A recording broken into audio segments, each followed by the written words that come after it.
borrowed from Sparrow. Carnival is a Creole bacchanal.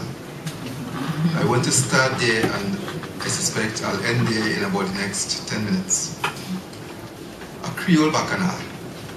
Now, I'm not sure exactly what Sparrow meant by it, but by Creole, I want to invoke these meanings of something that originated here. Things were brought in from the old world, but they developed here. I want to stay there. I don't want to go further into that discussion of Creole. But I also want to invoke Earl Lovelace's Creole space. And I want to see Carnival as the best example of this Creole space. It is a space into which we have all poured our creative energies. And by all, I mean all the different peoples who have inhabited Trinidad. Now, I find myself over the last few months, actually, looking back at some of the statements made about Carnival, some of the statements made about Calypso, old statements made by reputable scholars, and I get a sense that somewhere there are things which are said or implied, but not stated directly. Now, some are stated quite clearly, so that what we call Carnival now is really a conflation, as Maureen Wanalose has it, of two distinct festivals. There was a European festival which was celebrated on the 2 or 3 days before Ash Wednesday. It's called Carnival. But there was something called Camboulet, which is an African festival which is not the same as Carnival, but which, according to the research that I have done, appropriated Carnival festive space even before emancipation. Even before emancipation. There's a story going around that a whole matter of imitation and after emancipation, no.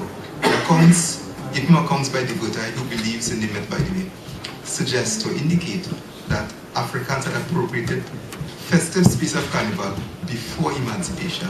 Some of the protest letters about the African Carnival suggest that Africans were playing not mass in imitation of whites, but they were playing their own masquerades.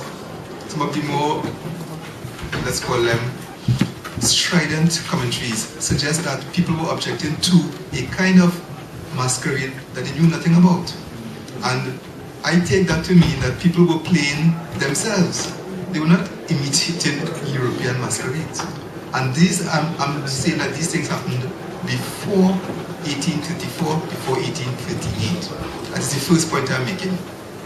But there's a long history behind it, right? Why the Emancipation Camboulet, for example, was suppressed, and then people poured all of that creative energy into the Carnival, which is the pre-Lenten festival.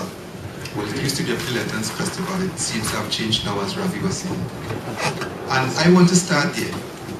So we have these two peoples meeting, the clash of cultures, and out of that you have Camboulet being conflicted with Carnival to give us something.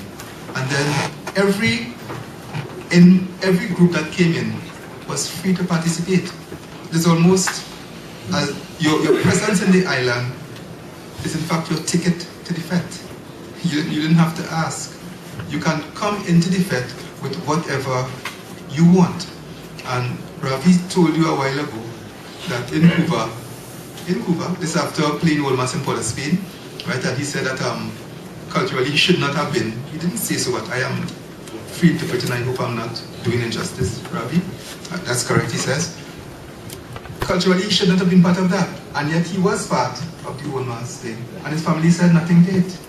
And that, of course, coincides with, or it illustrates better, what Ivar Oxal has said about our country. He talks about this latency, which allows for a considerable amount of deviancy, well, picaresque relativism. Put simply, or put in my language, you can do what you want. And you can do what you want on Carnival Day. I think you can do what you want most of the days, actually.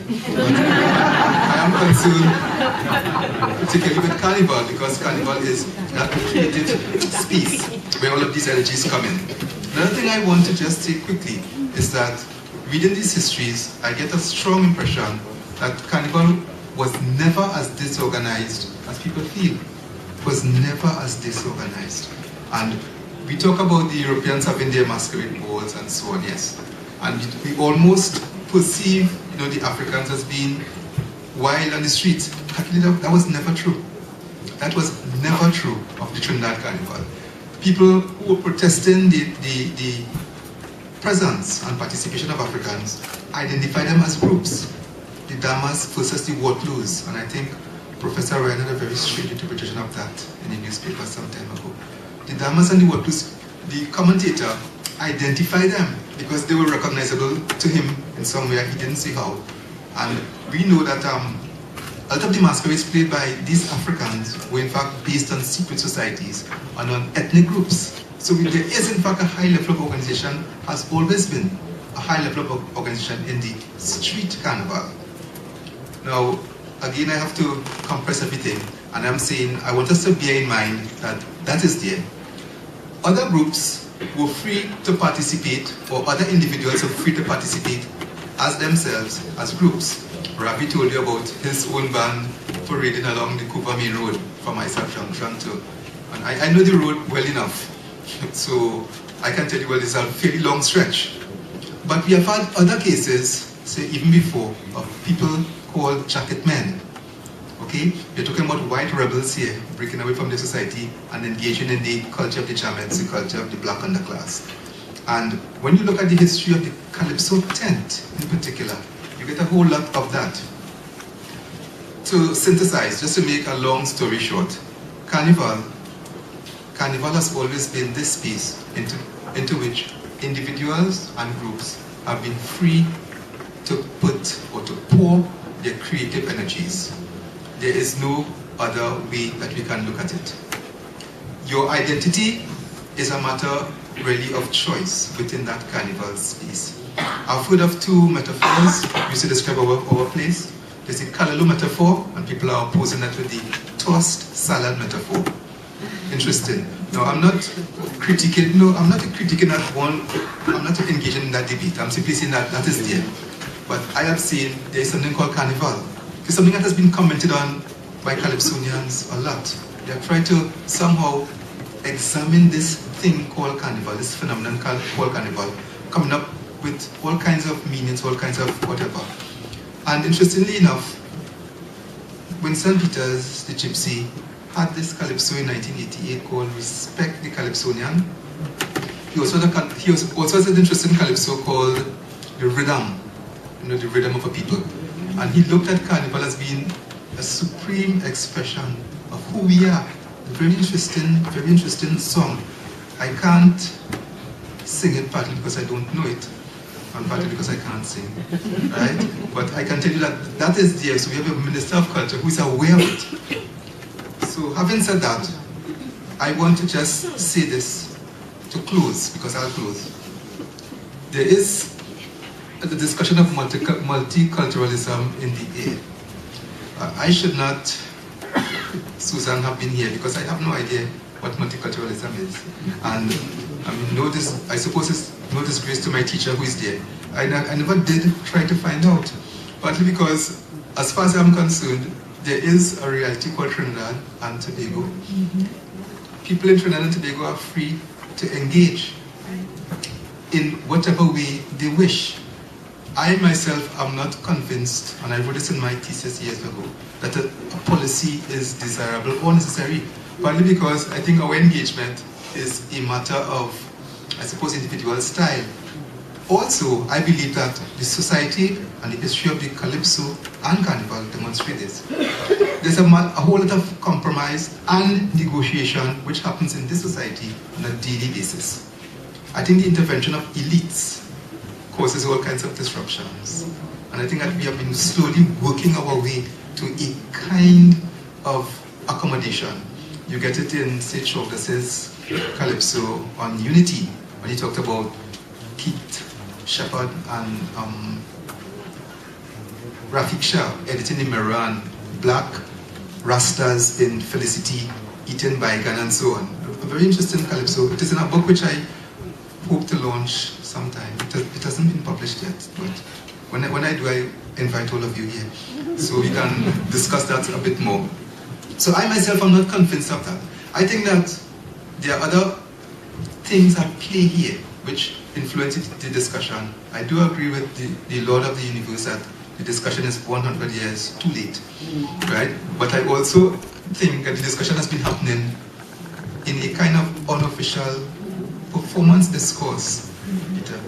It has been going on, and this is what Ravi was saying, that when you showed up in the 1983 stage actually during the river, I won't forget because this was after you. And they had one that year with Rebecca, so they had to wait for your people to clear the stage. I won't forget that. Yeah, these things happen, right? So let me just restate my position and take my exit. Carnival is a Creole bacchanal. And by Creole bacchanal, I didn't engage bacchanal at all, right? Because bacchanal has so many connotations that I don't want to engage just yet. But the Creole, the fact that it is an expression of the Creole space into which, as Lovelace has said, Rhoda, right? We can all pour our creative energies. No one is debarred from doing this. You can, in fact, create your own mass and play it in your own way. And that all of that, as Paro says, is Carnival, is a Creole festival.